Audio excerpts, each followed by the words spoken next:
नमस्ते दोस्तों, कैसे आप सब लोग।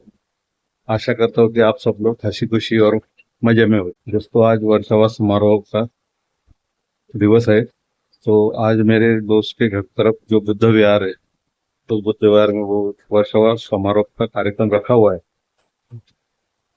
तो मुझे अभी वहां जाना है। आप मेरे उस दोस्त को जानते हैं, तो अभी वो का कब से फोन आया है, तो अभी मैं फटाक से रेडी हो गया, वो देख सकते हैं आप। तो अभी निकलते हैं अपन, और उस कार्यक्रम में शामिल होते हैं, और आपको दिखाता हूँ वर्षावा समारोह क्या होता है क्या नहीं होता है। हमारे बुद्ध धर्म का प्रोग्राम है वो, आप देखिए।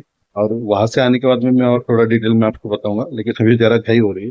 अभी निकलते हैं, तो वहां से आने के बाद मैं आपको बताऊंगा। तब तक वहाँ का जो भी है पूरा कार्यक्रम मैं आपको दिखाता हूँ।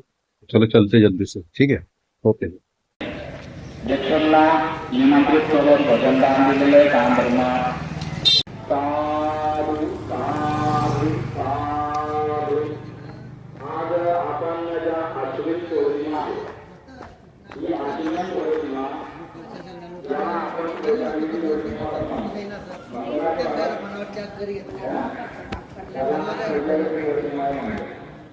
म्हणजे पौर्णिमा सुरू होण्याच्या आधी या चंद्रमा पौर्णिमाची देखील खाल्ल्या कारणाने आपले अनेक प्रकारचे रोग दूर होतात. अनेक संप्रदायामध्ये एक खीर बनवली जाते, आपल्या आपल्या पद्धतीने अनेकां ठिकाणी ती वाटली जाते. पण ही खीर कोजागिरी म्हणजे काय? कोजामध्ये लखलख असलेला प्रकाश फार मोठा. ही प्रथा सुरू झाली 2,500 वर्षापूर्वी. 2,500 वर्षापूर्वी जे सुरू झालं ते आपल्याला माहिती असणं आवश्यक आहे. अनेक संप्रदायामध्ये त्या गोष्टी निर्माण झाल्या. मग ती कशी झाली? कोजागिरी. गिरी म्हणजे काय? फार मोठा पर्वत. म्हणजे अशा 5 पर्वतांनी घेरलेला तो गिरी पर्वत, ज्याला आपण राजगिरी म्हणतो.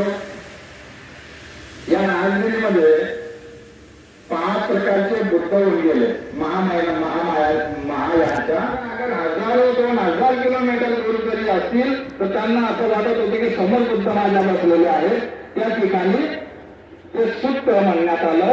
त्या सुत्ताचा उपदेश करण्यात आला. त्याला महासमय सुत्त म्हटलं जातं. आणि तिथे त्या उपदेशामध्ये तथागतांनी जन्म मरणाच्या भवचक्रातून मुक्त होण्याची सिंहगर्जना वगैरे केली. आणि तिथे सर्वजण श्रोतापन्न सकृतागामी अनागामी अरण हे निर्माण झाले. तिथे निर्माण झाले. मग त्या सुत्ताची जागा आहे गिरी पर्वत. तो गिरी पर्वत आहे म्हणून त्याला कोजागिरी नाव देण्यात आलं. मोठ्या प्रमाणामध्ये मोठ्या संख्येने काय झाले लोक निर्माण झाले आणि त्या ठिकाणी वैष्णवाचा फवारा निर्माण वगैरे झाला आणि त्या ठिकाणी त्या गोष्टी निर्माण करण्यात आल्या. आजचा दिवस असं म्हटलं जाते की ज्याला एक सरोवर नाव ऐकलेलं तुम्ही. म्हणजे बघा, या गोष्टी तुम्हाला नंतर लक्षामध्ये येणार नाही. महत्वाचा दिवस आहे. सरोवर नाव ऐकलेलं असेल. सरोवर म्हणजे काय?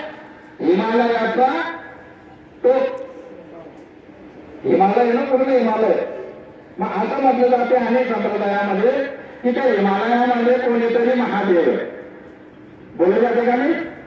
मग महादेव म्हणजे सगळ्यात उत्कृष्ट महा असलेला देव म्हणजे बुद्धांना म्हटलं जात होतं.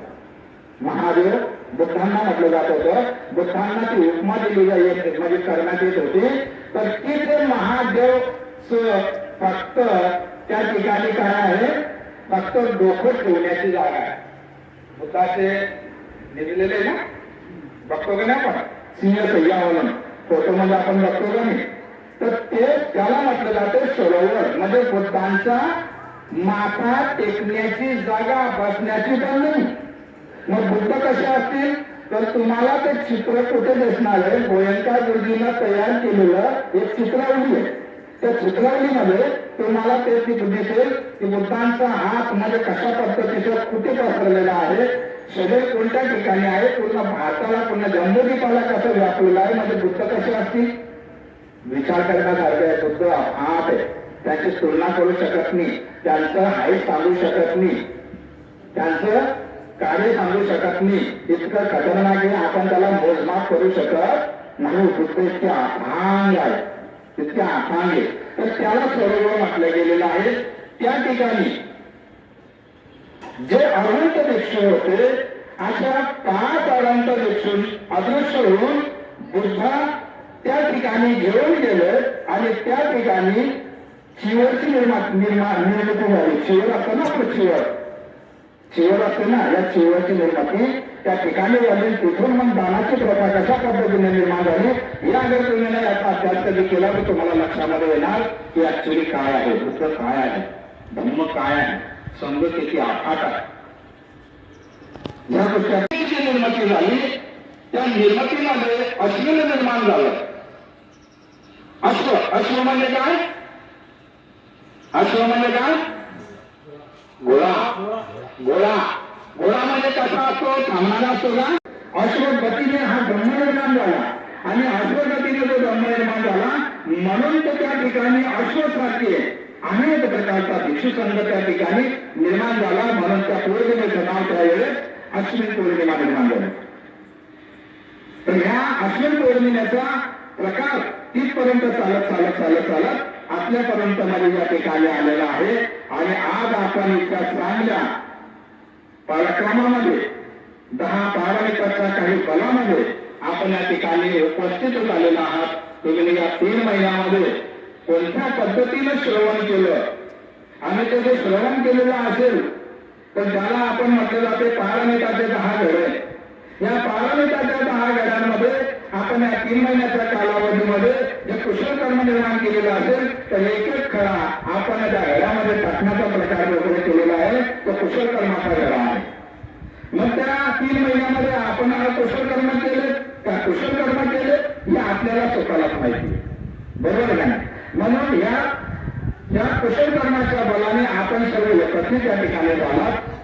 बाबासाहेब म्हणतात आपल्याला बुद्धांनी त्यांच्या धर्मामध्ये की पौर्णिमेच्या दिवशी उपवासाच्या दिवशी भिक्षूला बोलवून जो व्यक्ती दान धर्म करत असतो, जो धम्मदेशना श्रवण करून घेत असतो, भजन दान देत असतो, असा व्यक्ती अनंत काळापर्यंत पुण्यवान असतो.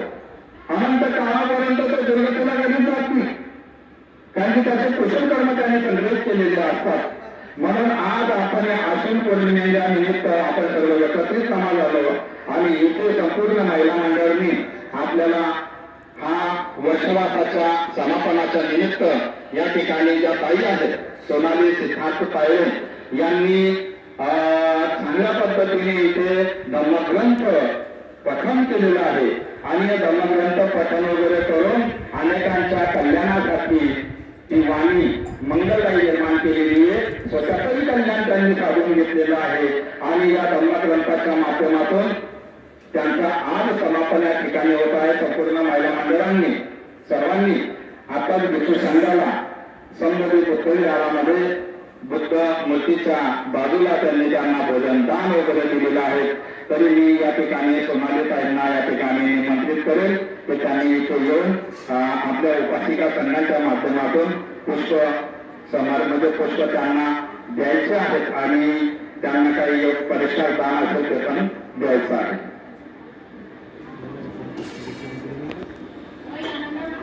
महिला मंडळ जे असतील त्यांनी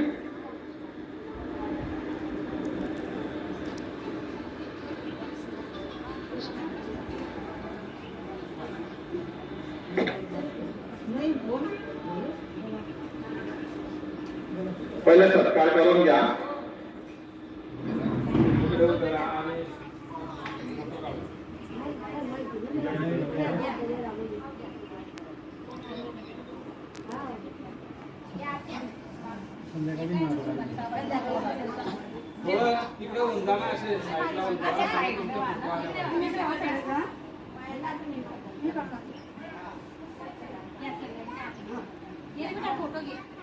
सर्वांनी साधुवाद करा. साधू साधू साधू. या बोलताई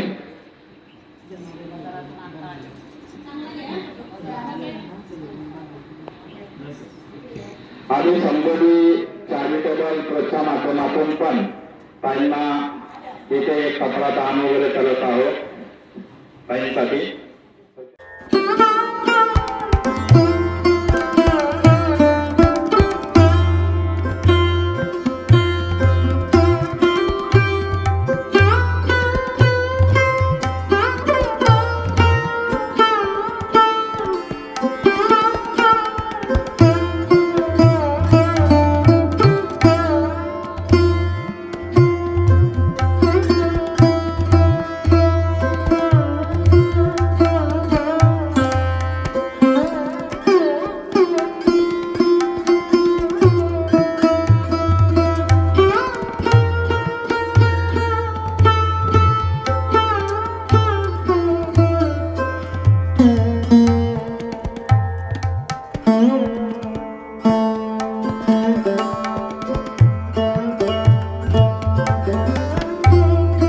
वर्षावास के उपलक्ष्य में जो प्रवचन था वो संपन्न हुआ।